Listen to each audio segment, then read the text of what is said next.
Welcome back to your Feel Good Breakfast Show. It's a Wednesday morning and it's so good to be in your company. We're talking about a subject that I'm particularly invested in, property, no pun intended there. But amidst the many processes involved when a loved one passes away, the handling of an estate can prove to be quite a tricky one, especially if you don't know all the steps involved. And so joining us again to share more on her expertise on conveyancing is director and partner at STBB legal firm, Refqah Ho-Yee. Always such a pleasure to have you with us. Welcome back. Thanks so much, guys.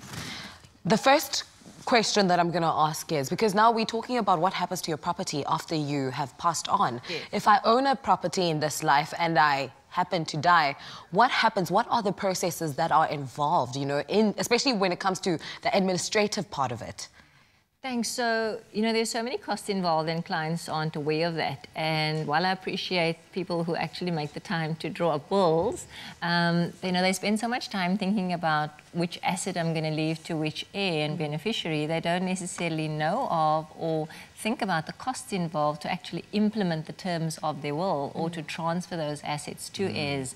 And so, in this country, if you have an estate worth more than 250,000 Rand, your estate is reported to the Master of the High Court and an executor gets appointed, and there's quite a long administrative process that takes place. And so your executor's fee is up to 3.5% of the gross asset value of your estate. The Master itself supervises every step of the administrative process. So the Master's fee is 600 Rand to 7,000 Rand, depending on the value of the estate. If you've got assets, those assets need to be transferred out of your estate into the name of your heir.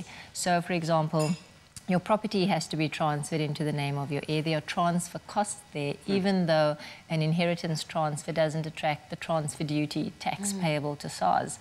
If you've got a bond on your property, that bond has to be cancelled. So there's a cancellation fee, and that's about 4,000 Rand just for one bond to cancel. You could co-own a property with someone, so your spouse, for example, you're married in community of property and you co-own your property, so even just that half-share transfer, that endorsement to your surviving spouse costs. Transfer costs, you have to get a rates clearance certificate. One of the biggest expenses people don't think about is that when you die, your debts survive. So nothing just magically disappears. And so, of course, all your expenses need to be paid for. You've got store cards, you've got credit card, you've got that debt. So where's the cash in your estate to cover those expenses?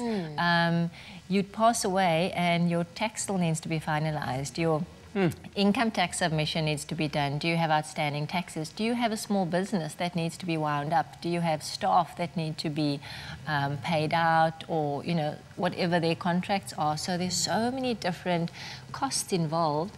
And while I appreciate that people take the time to think about which assets they're leaving to which heirs, think about the cash. And do you have sufficient cash in your estate to actually cover all those expenses? Yeah. And that's such an important thing, because cash flow is what ends up almost being the tripping block for so many people, because you might have it an asset value, but to liquidate those assets takes an extraordinarily long time, and creditors sometimes are impatient and so on, and that could result in legal costs, for instance, where your estate is being sued and there are costs involved in that. Completely.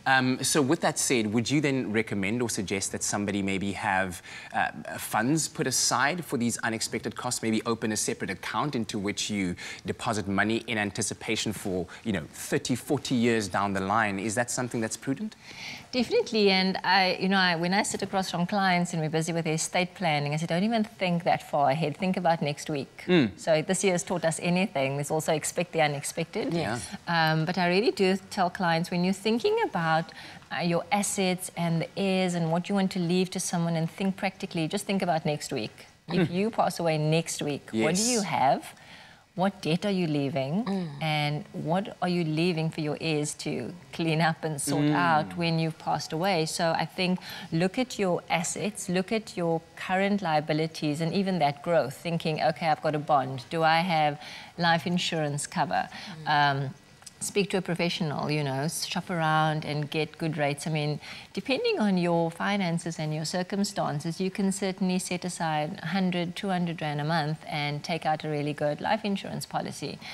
Set aside RAs, retirement annuities, all sorts of policies and investments that you can certainly set aside, and think about, have a look at your policy schedule if you are someone that's got numerous investments, and look at them and actually see, are they going to beneficiaries and not to my estate? Because remember, if your policies and your investments get paid out to beneficiaries, they're not going into your estate where the money is needed to administer the estate. So certainly have a policy or fund set aside that will pay into the estate, so that the executor is armed and has access to cash to actually administer the estate. Because imagine you leave a life insurance policy and your beneficiary gets that money. How am I going to get that money as your executor out of that beneficiary to cover the costs involved to administer the estate? So I think certainly look at your assets and look at your expenses and see what your liabilities are, and do you have sufficient cover to settle all of those. And